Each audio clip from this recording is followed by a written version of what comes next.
joining today's webinar. My name is Aldas Kriauciunas, and I'm the Executive Director of Purdue's MBA programs. And today we'll be reviewing the idea of choosing the path that's right for you. We believe we have great MBA programs here at Purdue, but we want to make sure it's the right fit for you. I'm very happy to be joined by one of our recent alums, Vinutha Ram. Hi, nice to see you all. She'll be giving a longer introduction about herself as we go through today's presentation, and certainly answering any questions that you have. Feel free, if there's a question during the webinar, you can unmute your mic, or you can use the chat box within the Zoom feature to ask any questions that you have.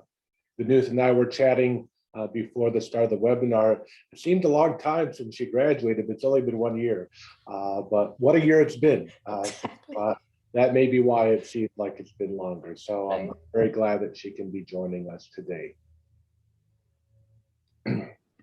People that, as you think about the path that's right for you within your EMBA program options, we have a great team here to work with. And in fact, Vinutha worked with all of these people. I'm the executive director, as mentioned. Nancy Schmiegel is our head of admissions, and then Brian Grimes is our head of recruiting as well. So we have a great team to help you in the whole application and admissions process. And then of course, we have another team to work with you as they worked with Vinutha on your experience during your time in the program. So as you're thinking about different program options, really there's three things to be considering. Many of you have maybe considered online options, and they are what they are, flexible with a computer, but there's very little interaction with your fellow classmates within that format. Evening and weekend formats try to give you that in-person interaction. However, the drawbacks are people need to live relatively close to campus because of the frequency of class sessions. And the reality is most people arrive right before class begins and they leave right when class ends. So there isn't as much outside of the classroom interaction. Then you have what we call a residency format. And with the residency format, students come to class less frequently, or to campus, I should say, but when they do come, it is for a longer period of time. And so with that approach, when classes end at 4:30 or 5 o'clock, people are not going home. They stay together, they're interacting with each other. And so the learning happens not just from faculty, but from others in the classroom as well. Can I interrupt for 1 second, Aldous? That picture that you have there of the residency is actually from our batch. And I can say it's not doctored. It truly happened. We were having that kind of fun, right, during that particular module and what we were doing with, I believe it was one of David Corman's classes with org structure. So yeah, organizational behavior. Yep. I think this may have been a competition that he had. Exactly. That's why they are in victory. They just found out fun. So all is good. And indeed, that's, if people are rushing to leave, you're not going to have these opportunities. And so with this, as we'll talk, there's great benefit of being together. And I like to say that there's things that you can do in a residency that you can't do in other formats. And this next photo is also from Vinutha's cohort. Exactly. Yeah. Wow. The rowing experience. We went to the Purdue Rowing Club, and this was to teach us the value of teamwork. And I can tell you, those guys on the rowing crew make it look so easy, but everything is so hard, getting in there and all of us trying to row at the same time. And those things are pretty heavy as well sometimes, and you have to push the water up front. This was a great team building experience. This was really fun. I've never done rowing before this particular time that we got to do it. And you've never done it after. I've never done it after, yes. True. And that is part of the goal, definitely teamwork, but also it took everyone out of their comfort zone. And that was the other intent with this, so that when Vinutha is putting her employees out of their comfort zone, I'm hoping that you remember this experience and say, you know what, this is maybe something similar to what I experienced then as what my team is going through right now. So again, this was in the afternoon, evening, well, late afternoon, evening. But again, the fact that we're together on campus 1 or 2 weeks at a time lets us gain those particular interactions. And we had good weather, that helped. So a quick overview of Purdue. Purdue is Indiana's land-grant university. We just celebrated our 150th anniversary. We're part of the Big Ten Athletic Conference, so there's not just academics, but much more happening on Purdue's campus. And while today we're focused on the EMBA programs, keep in mind that Purdue is a leader in over 200 different areas. So if you have interest outside of just the EMBA program, there's probably a faculty member involved in that topic. There's probably online resources and materials and libraries involved in that as well. So you have access to really world-class faculty, world-class information that can be of help and interest to you beyond just the EMBA program. We have a very large alumni base around the world. Whenever I travel with my Purdue clothing, people will yell "boiler up" to me, and I yell "boiler up" back. Not so common here in West Lafayette because everyone wears Purdue clothing, but the further you get away, the more likely people will say that. Do you find that, Vinutha, where you are as well? Yes, absolutely. And it's the strangest thing. There was this person that I met on my first day in the office when we're slowly starting to go back to the office. And it turns out that he's a Boilermaker too. Different, of course, not a Krannert alum, but an undergrads at Purdue, but it was both of us did the same thing. We looked at each other, we said, "Boiler up." Okay, I'm like, yeah, exactly. That's where we are from. So very nice. yeah. So indeed, people that have gone to Purdue, they're very proud, very loyal alumni. And so we have over 600,000 alumni around the world. Some in New Jersey, where Vinutha is joining us from. About 50,000 Krannert alumni, about 3,000 EMBA alumni. And so there's chapters in pretty much every US major city and even minor cities in 50 countries around the world. And I find if people don't know Purdue and the brand, they know Neil Armstrong, our most famous alum. So that Purdue is a immediate connection around the world, wherever you may be going. And so as we look at the program and do a deeper dive, the questions I'll be covering today with Vinutha's help is about the classmates in the program. We'll do a deeper dive on that blended learning format because there's only about a dozen programs in the US that have the format that we do. We'll talk about benefits to you and your company or organization. You can't do this program without your company knowing about it. So it will warrant a discussion.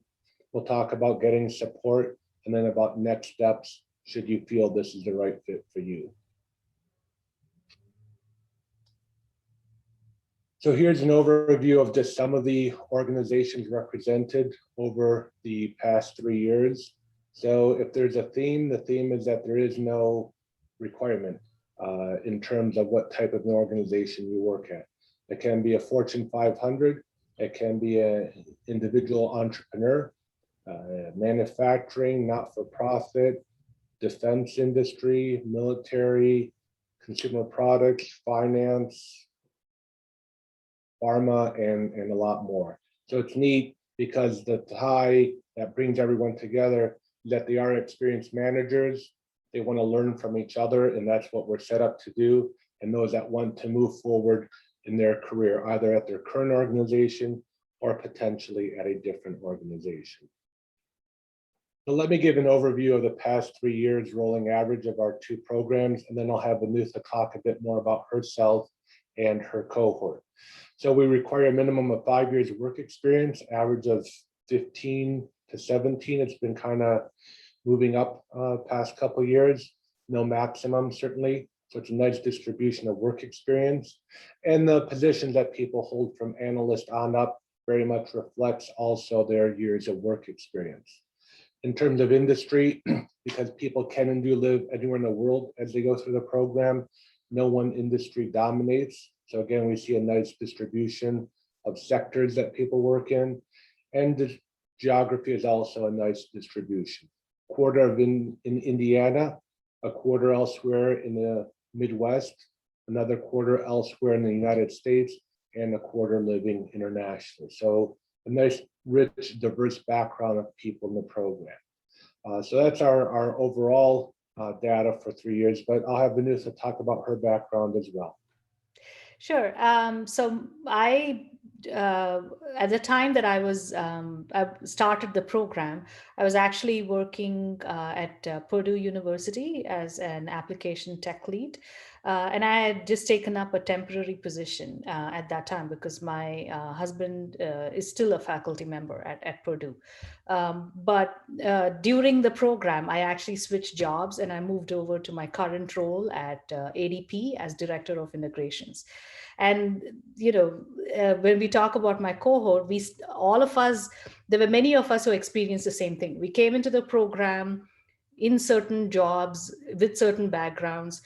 Even during the course of the program, we switched jobs, went on to higher and better things, obviously. And then right after the program, I know a lot of my fellow cohort members have actually moved on to higher positions. As far as the people that I saw in the cohort, well, apart from the fact that they were the best, right? I can't speak enough good things about them.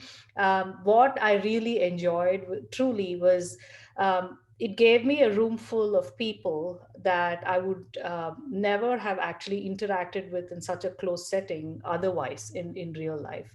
Because here were people with backgrounds in accounting, with medical degrees, with technical, IT type of degrees, manufacturing, all of these different varied backgrounds. And you'll never put 5 executives from these places in one room and say, figure out a problem. But that's what we did, and that's what the Purdue MBA program does for you, right? So you get so many different perspectives.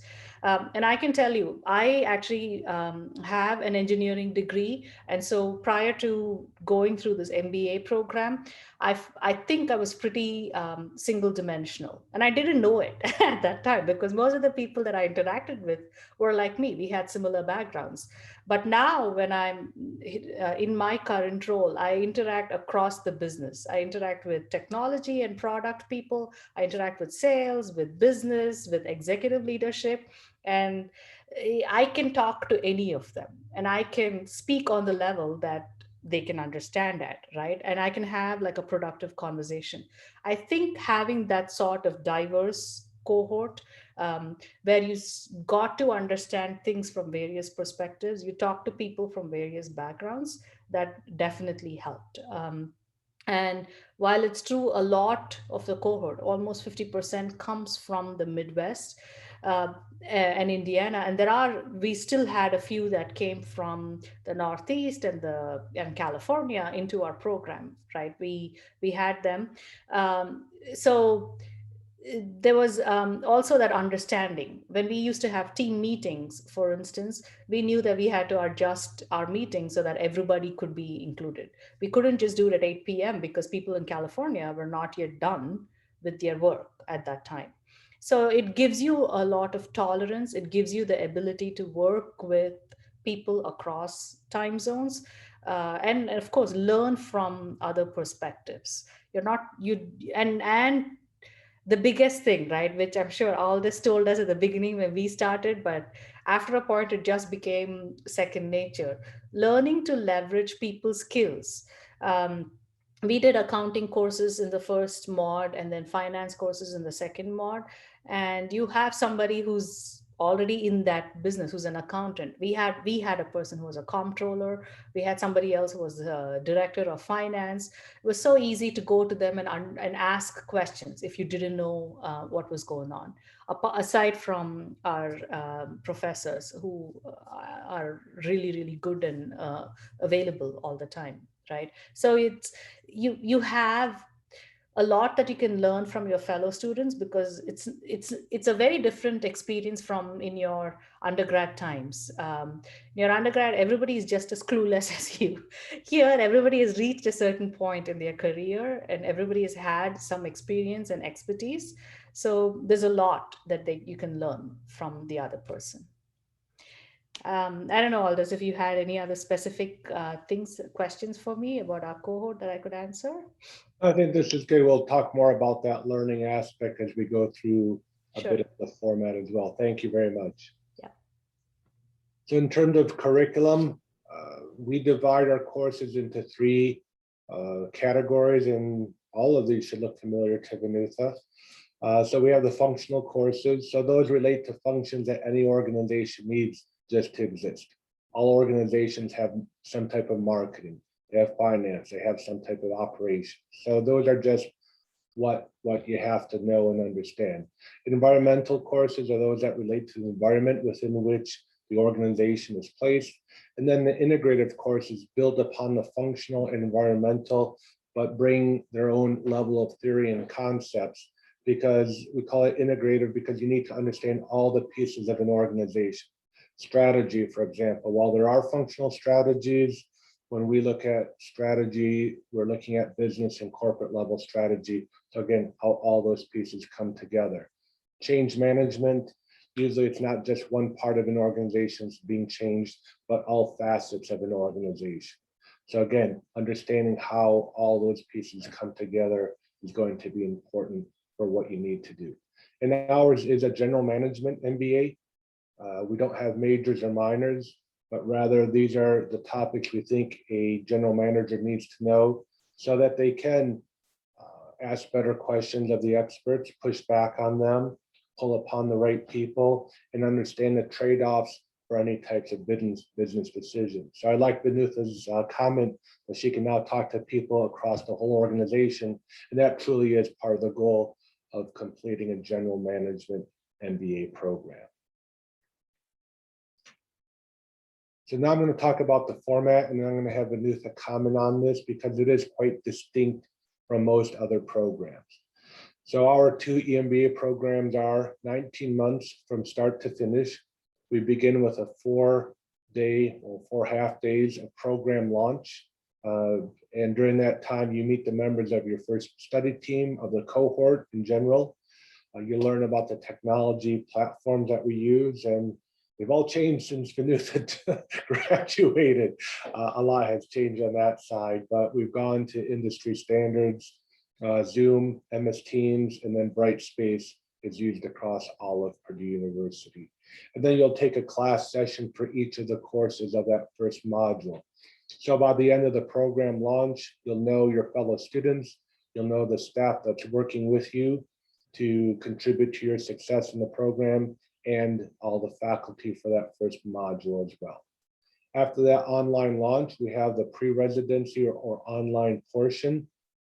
During that time, you're doing readings that faculty have assigned, you're watching videos that faculty have created, you'll have individual and team assignments, and those weekly team meetings that Vinutha talked about. So the weekly team meetings, sometimes twice a week, those are the only events that you have to show up at the same time as others in your team. Everything else is asynchronous, meaning you choose when you're going to access those materials.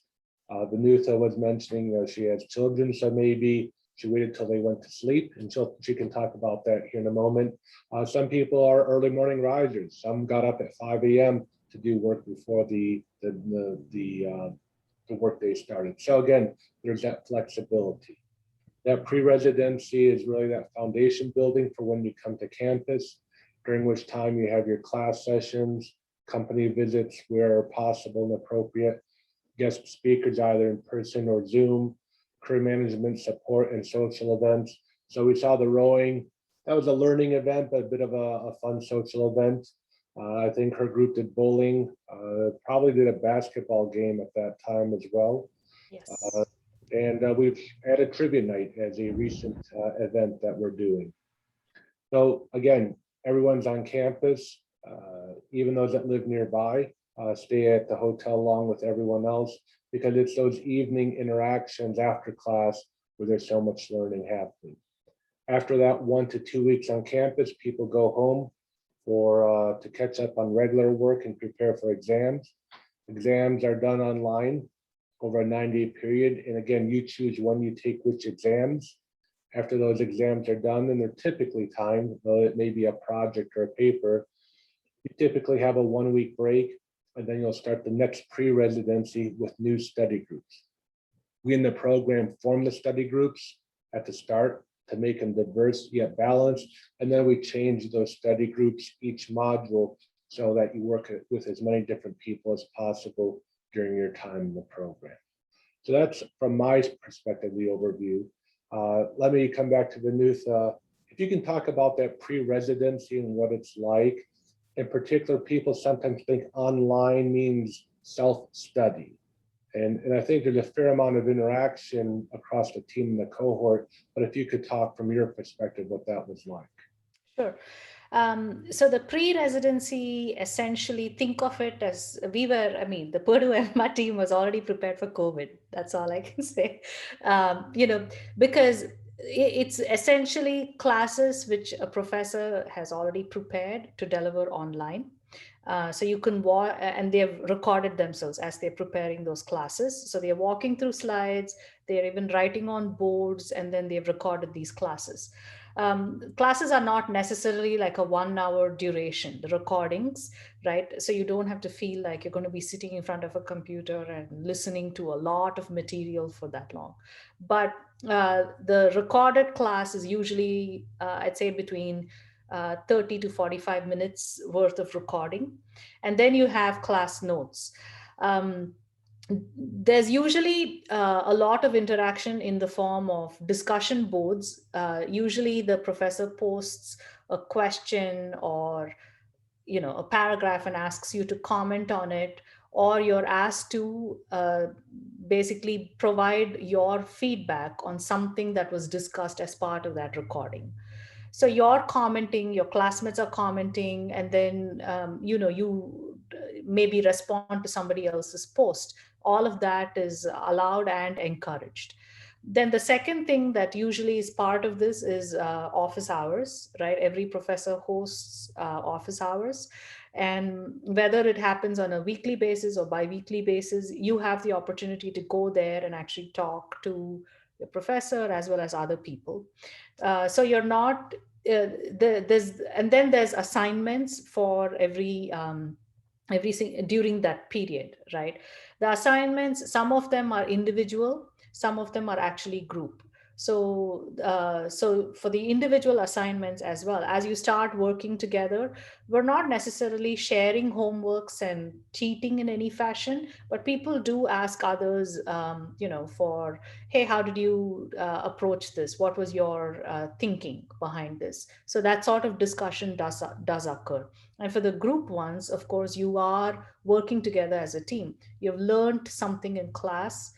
You've attended a session, you've read some papers and publications or other notes related to that. And then using the concepts that you learned there, you have a case study. As a group, you go through that case study, you analyze it, and then you need to come up with your analysis of that particular situation and what you would do, right? So that involves a lot of discussion again within the class. So I don't think there's ever been a week where I haven't talked to my cohort or ever been a week where you haven't logged on. In fact, those 19 months, which really went by quick, were very well organized, especially the first few mods where we had 5 classes or 5 classes that we were taking. Each night was for something, right? And at the weekend, we'd come together and we'd discuss this. So it's almost like I said, in the COVID era, now everybody knows how you work from home and how you can still be productive. That's really what our pre-residency was. We were learning, we were making progress, and all building up to the on campus, where all of those different concepts were brought together to the finale for that particular class. Awesome, thank you. You'll be glad to know that we no longer have 5 classes in a module. We have no more than 4. Right. So we've balanced it out a little bit. Well, we paved the way for the future generations. That's good, right? Well, let's talk about the exam period now, because I think the residency is fairly clear and people are used to that idea. But yeah, again, most people are used to doing an exam in a room with a lot of other people. Mm-hmm. How did you manage the exam period, and what was it like? Because you're working alone and there is no one else with you as you're taking the exams. Right. So the exams again, these are downloadable. So once the exam period starts, the exam shows up in that learning management system. So you can go in there, you can download the exam, and they are timed, right? So most of the exams which are not open book are timed. And those that are open book or open notes, of course, or if there is a project, then that's just subject to those formats. So the time is usually 3 hours or 4 hours. So within the 3 or 4 hours, you have 5 or 6 questions. So you have just about enough time to get it done. And essentially think of so you don't really have time to cheat or look up other things. You're subject to the same honor code. So I'd go in there, I download the exam, the clock starts ticking, I have 4 hours or 3 hours to finish up an exam. So you immediately start responding to all of those questions that are on that exam, right? And things like accounting, you need to do your calculations, and a lot of these are like case studies. So you're reading through them, you're understanding what happened, and then you're answering the questions that were based on a particular case study. Some of them have a choice of 4 out of 5 or 5 out of 7, as the case may be, right? Questions that you can answer. So but again, you have to wrap it up within that particular time frame.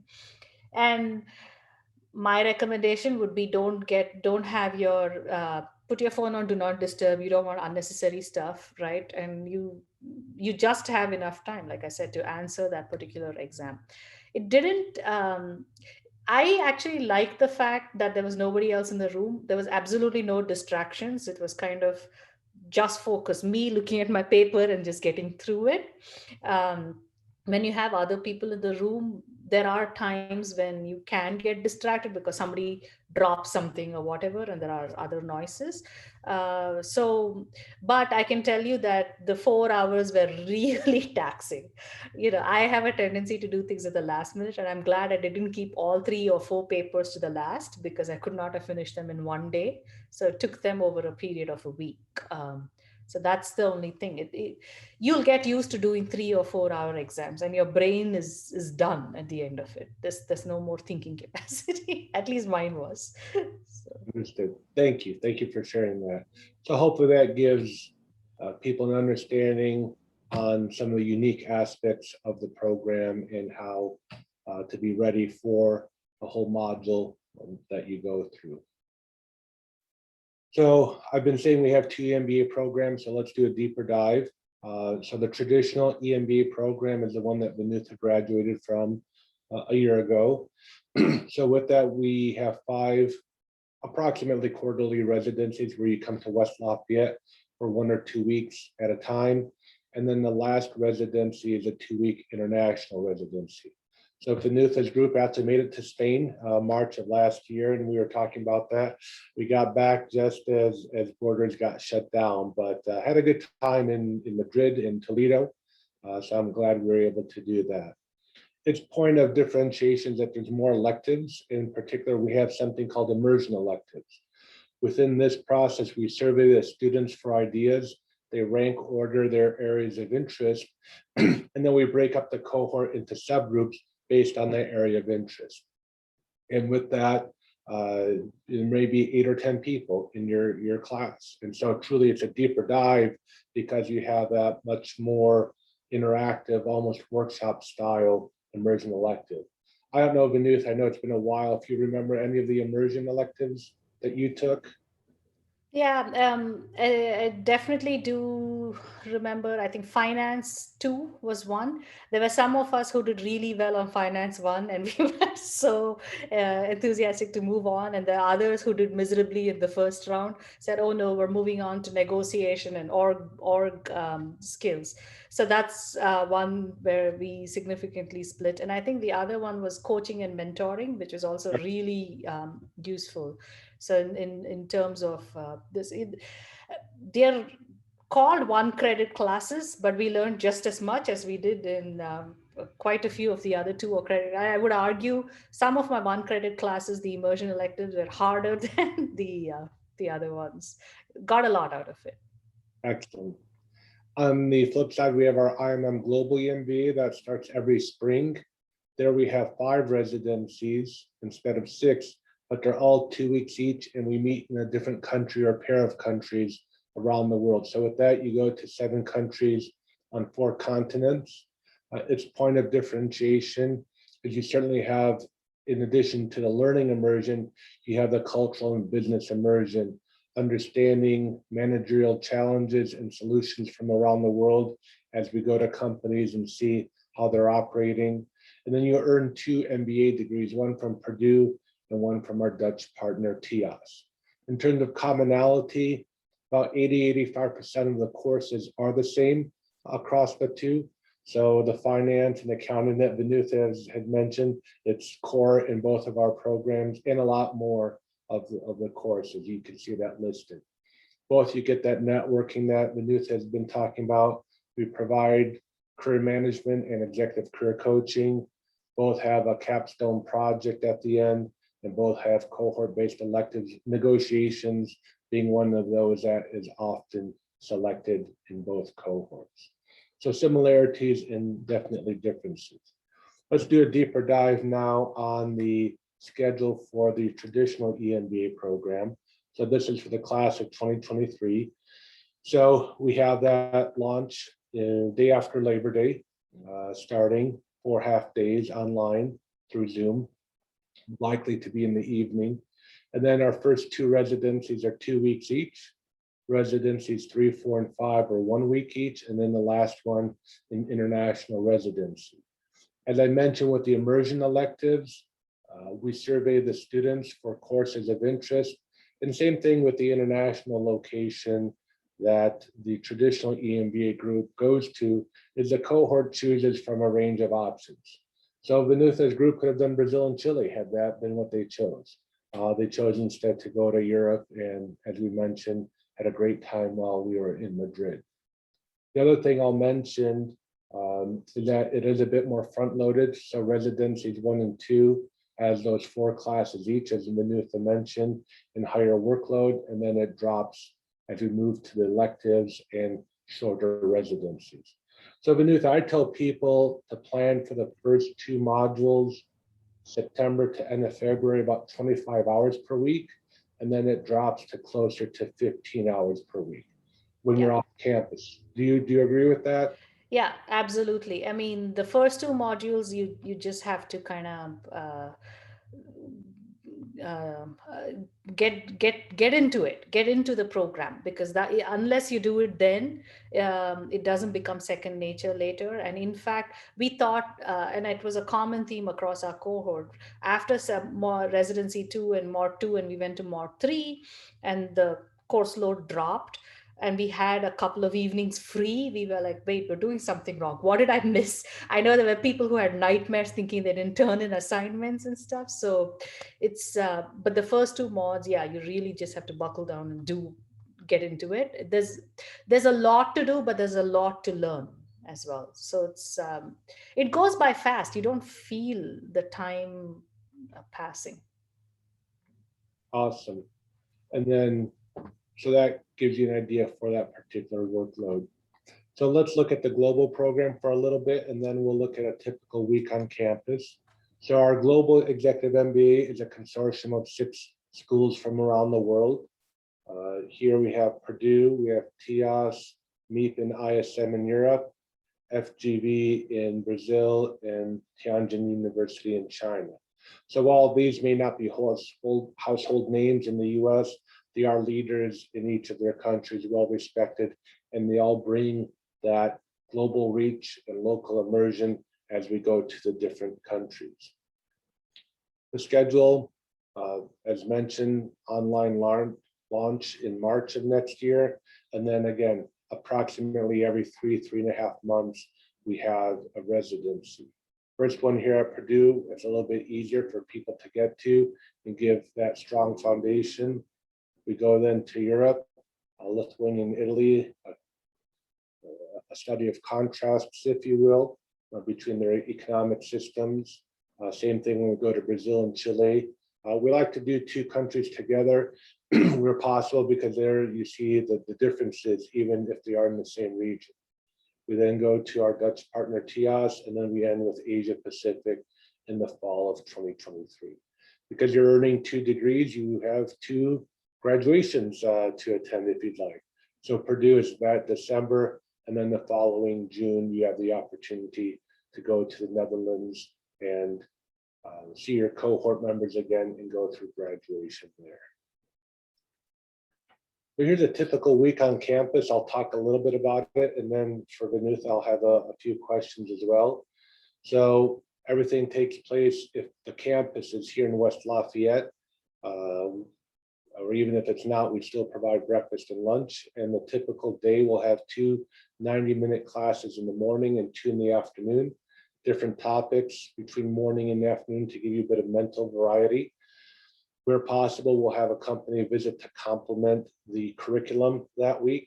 So we've gone to the Amazon Distribution Center in Indianapolis several times. One of the largest ones in the Midwest, that very much complements the operations class. In the evenings, free evening just means we in the program haven't planned anything. But as Vinutha mentioned, there may be a case study or a project that you're working on, but we try to bring in and incorporate some fun events. We usually have done basketball at some point, bowling, trivia night more recently as well. One thing I tell people, and in particular, I want to hear Vinutha's opinion, is a fear, if you will, of managers, certainly pre-COVID was, well, I can't have someone be away for a week. They won't be able to do anything. I tell people that you can plan about an hour and a half per day to respond to emails or phone calls if they're critical. So while you're definitely immersed in the learning, it doesn't mean you're completely unavailable. And things pop up. We know everyone's working professionals. And if there is let's say an earnings call that you have to do Thursday from 8 to 9, well, you just let the faculty know that you'll be coming in late and you take that particular call that you have to do. So, and as you can see, because there is some open structure, that is where people may go out for dinner or some other event. And so those interactions in the evening in particular is where you're forming those bonds across the cohort. So let me stop with that and have Vinutha comment on what that on-campus experience is like.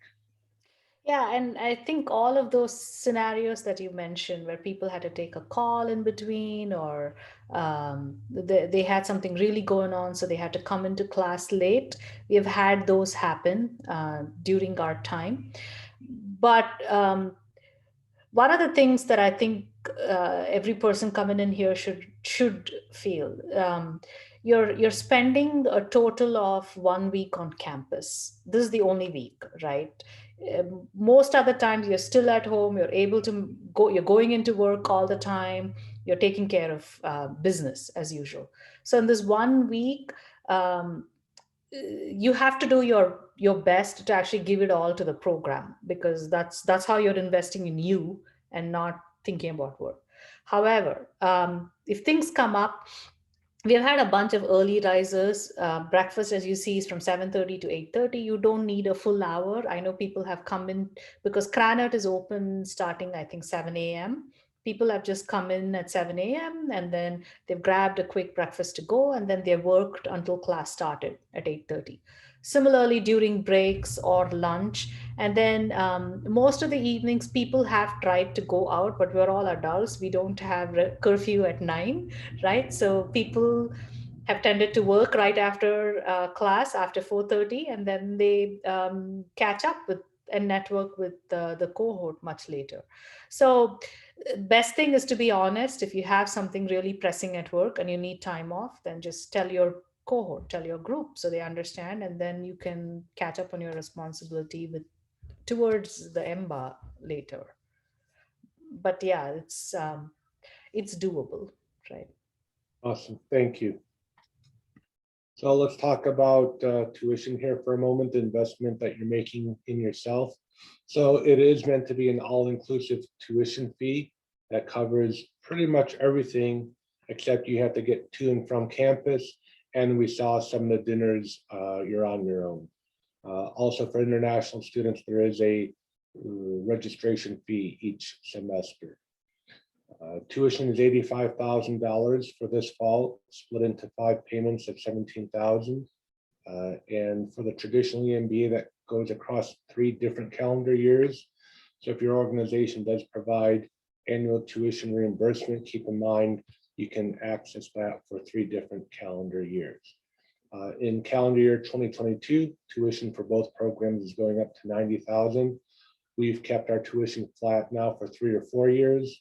Our costs have gone up significantly, I can tell you. And even then, I'll be very straightforward. We provide things that some of the much more expensive programs do not provide. And I'm very proud of all the things that we can provide, partly as a mandate of our mission as a land-grant university is to keep education affordable and accessible, but still of world-class quality. Benefits to the firms, as I mentioned, you'll need to have this conversation. So as you're going through the 48 credits from that general management perspective, you can already be applying those after each residency. You don't have to wait till 19 months is over to start using that knowledge. And our surveys of alums show the benefits that they've been able to provide to their employers. And the communication and interaction doesn't end with graduation. We still do continuing education webinars. Pre-COVID, we were doing annual back to school events. Purdue does events. And then some of our alums then sponsor one of the consulting projects as well. In fact, a number of them are doing that. So it's a way to continue that interaction, both in learning and to have that way that what you gain from the program, you can continue to have those benefits. The other element with the onward impact is from career impact. So Vinutha mentioned this, some of our data. So in terms of what we're able to do, we work with a group called Right Management, and they have a process where there is that career assessment, and then personal branding, career skill building, and then working with a career management consultant throughout those different steps. And that you have available up through 6 months after graduation. So those resources are there for you. We are finding, based on the survey by the economists, that close to 80% are promoted within 2 years of graduation.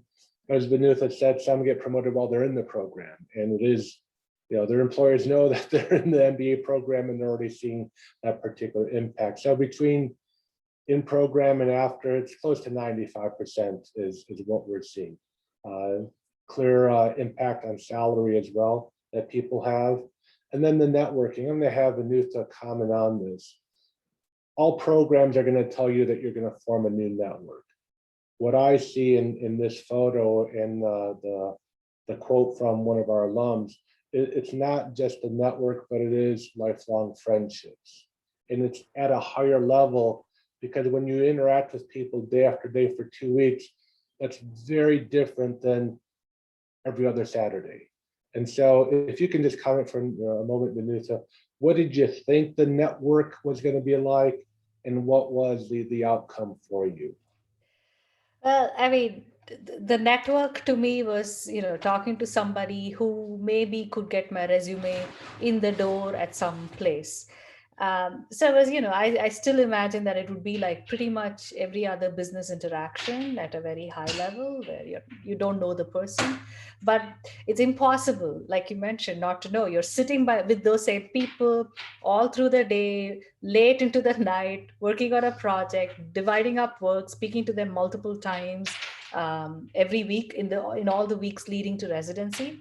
And I know I'm talking about it lightly now, but last year when our entire cohort was in Madrid and COVID basically exploded at that time, I think it's amazing the amount people care about one another. And I know we were all like, are you, and I remember we were all fleeing to get here right before the borders closed. And we had a group chat, obviously, and everybody was checking in and making sure that everybody else got home safe, including our professors.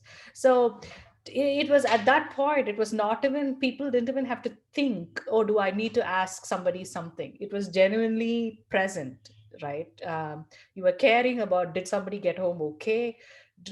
So it was beyond just like, hey, I have this contact who can help me promote my career. You've now formed like a personal friendship, right? uh, it definitely happens. I think it's the, because people are growing together as people, and a lot of these soft course like the career assessments and the career skill buildings, they not only tell you about what they give you an insight about yourself, who you are as a person. And I think that helps you grow in terms of how you approach your relationships with others as well. So it's a cliche, but it's true. It's one of those things that's just true. Thank you. And here's a focus on our recent IMM group that graduated in December of 2019. Again, their data in terms of promotion, quite similar, maybe a little bit even faster than most cohorts. What's interesting is that 90% of them were still with their company 1 year after graduation. So they graduated just before COVID. So maybe it's not a surprise that they're still with their company. Generally, we find half of our alums are still with their companies 2 years after graduation, and half have moved on. So it's about a 50-50 split. Most come into the program planning to stay with their organization, but if they don't find the appropriate opportunities given they've earned an MBA, they may look elsewhere. So there may be opportunities in your current organization, or it may be somewhere else that people move to. So financing is often another challenge. And so with that, we have a gaining company support toolkit that we can share or you can access on our webpage. We do find about 75 to 85% of our students get some tuition assistance from their companies, but only a quarter are fully funded. So fully funded ended with the 2008-2009 financial crisis, and relatively few have that opportunity.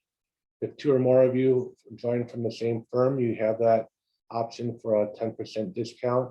And we encourage you to have those conversations now. September is about the start, about 4 months away. There's still time to have that talk of how the MBA can fit within your personal career plan, and also be thinking about how you can be sharing knowledge after each residency with your peers and others within your organization. Personal support between savings, loans, 529 accounts, and scholarship support, all that comes together. And we find between company and personal support, people are able to make the program affordable and create their own financial plan. If loans are of importance or interest to you, then Kirsten Reynolds at Purdue's Financial Aid Office can provide information. She knows our programs the best on this. One challenge, certainly besides funding, is getting support from your manager to be on campus for 1 or 2 weeks at a time.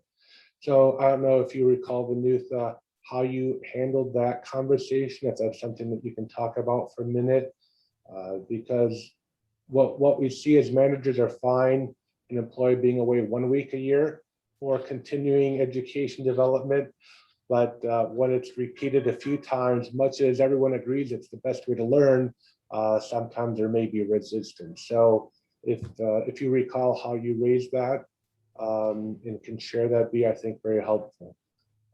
Yeah, and I think the most important aspect of that conversation, right? Because most managers are very supportive of the need to grow yourself personally, especially if you're getting education from like a very reputed institution like Purdue.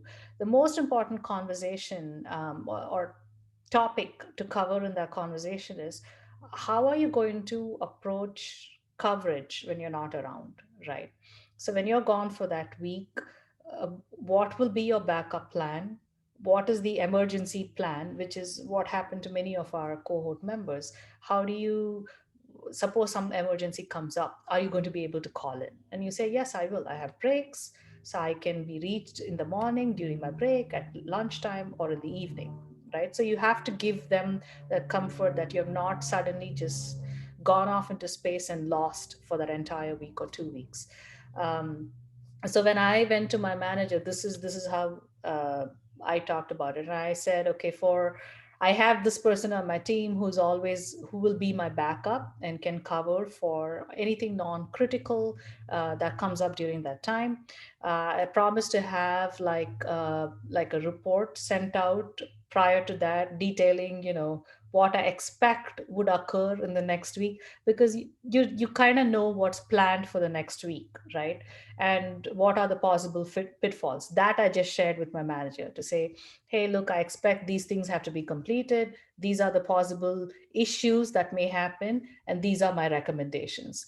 I also have that shared with my backup. Plus, I was available, right? That was a big thing to say, even in case of an emergency, you can still reach me. I'm not going to answer your calls. Um, for the 2 week residencies, the other thing that I did in addition was, there is a weekend in between, you get a day off. I did catch up on my email because I think it's important to check back in and let people know, yes, I've seen this, I'm responsive. If you do that for the first one, then they're usually kind of, okay, it's not so bad, she's accessible, so it's okay to let her go. Right. Awesome, thank you.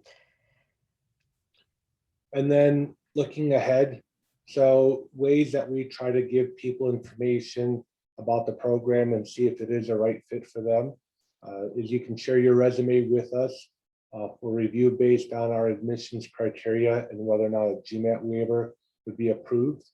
We can compare our Purdue programs with up to 3 other EMBA programs, and you can use that information for your own research or for those discussions within your organization.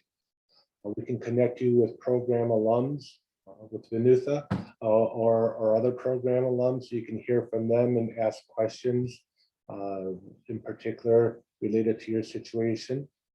We encourage you, as we've said, have those discussions with your organization. Don't wait too long for that. We do the webinars, so every other month we do what we call a topical webinar. So in June, we'll be back with our webinar, Transitioning and Thriving in the Civilian Role, in particular targeted to people with a military background. And then in August, I'll be back with our Emba 101, like what we have today. We really invite you to come visit us on campus. There's not a better way to understand if this is a good fit for you. So June 16th and 23rd, we have our virtual options. And then in those days in between, it's a Thursday, Friday, Monday, Tuesday. You can come visit us on campus, get to meet me in person. I'll learn more about the program, attend the class, and interact with current students. Same opportunities come up in August as well. The application is online, as everything is nowadays, I think. So it's a resume, 3 required essays, plus a scholarship essay, 2 professional references, your transcripts, and an interview with myself and a second member of our admissions team. And if you're admitted, get ready to be challenged. Vinutha has shared a lot of information today.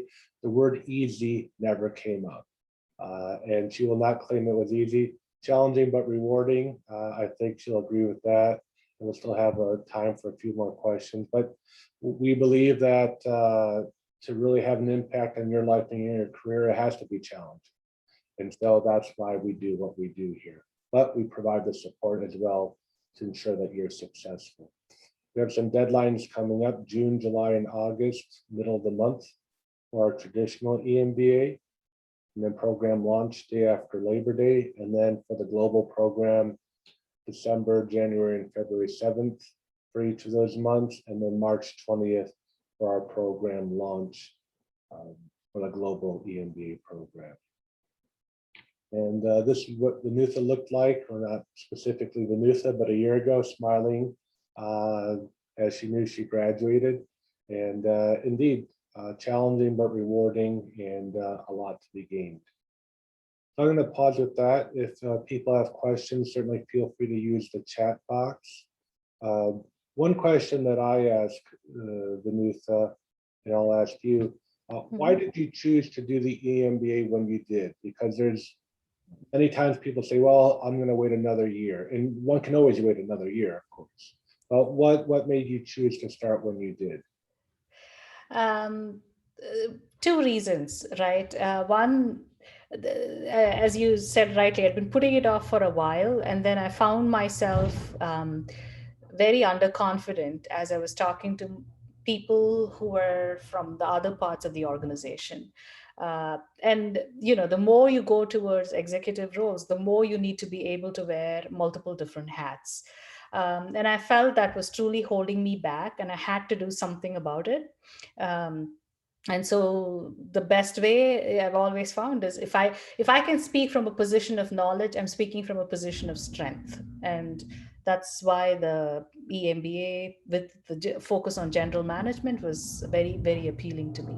And I think secondly, I was geographically at that time I was located in the Midwest. And so the proximity of Purdue, and that especially the blended format where you could do most of it online and also have an on-campus experience, was very attractive. So both of those, it was meant to be. Right. Excellent. Any classes that, as you reflect, you've been able to in particular use, or has it been more of a internal personal journey and transformation? um, Definitely an internal personal journey. I use I can tell you the negotiation, organizational behavior, those are things that, and even leadership. A lot of the organizational or core HR classes that we learned have been very helpful in terms of everyday work, right? Because team management and making sure your team stays motivated. I still remember we had like an entire topic on in what motivates a team. And even a few weeks ago I was talking about, oh, I just can't get enough productivity or output of this person. How can I help? How can I do this? And I go back to my, these are all the things that motivate the teams.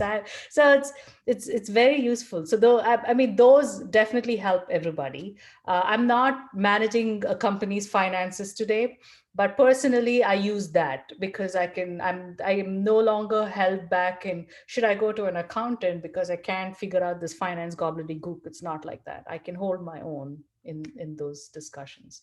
um, but overall it's given me like a position of strength. I now feel comfortable in any conversation because I know where they're coming from, right? It's not Greek and Latin. I can understand it.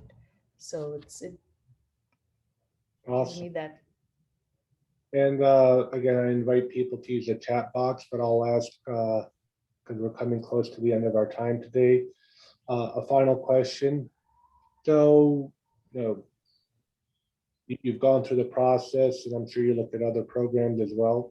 What advice would you give to people that are thinking about doing an EMBA program, and whether or not you think COVID is a reason to delay it, and or does that maybe make it even more important to do an EMBA right now?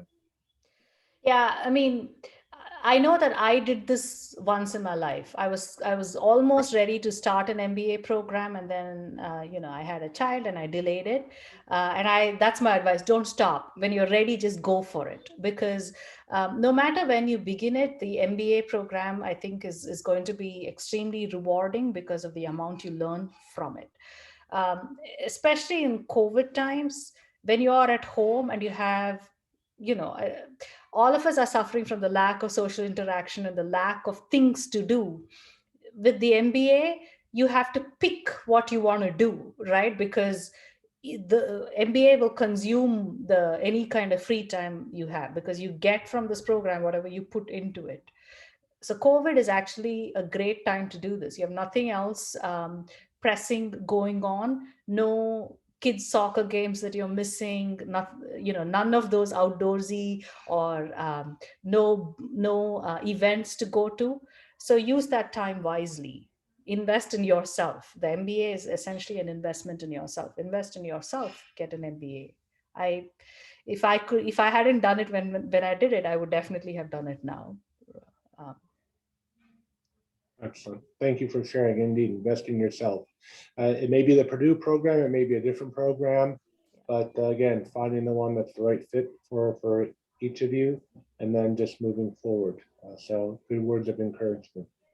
I'll end with that. If people joining today do have questions in the future for myself or Vinutha, feel free to reach out. We can connect you to Vinutha and answer any question that people have. So with that, again, Vinutha, really, really good to see you. It's been a year, but as I said, what a year. So thank you for joining. Glad everything's going well for you. Yeah.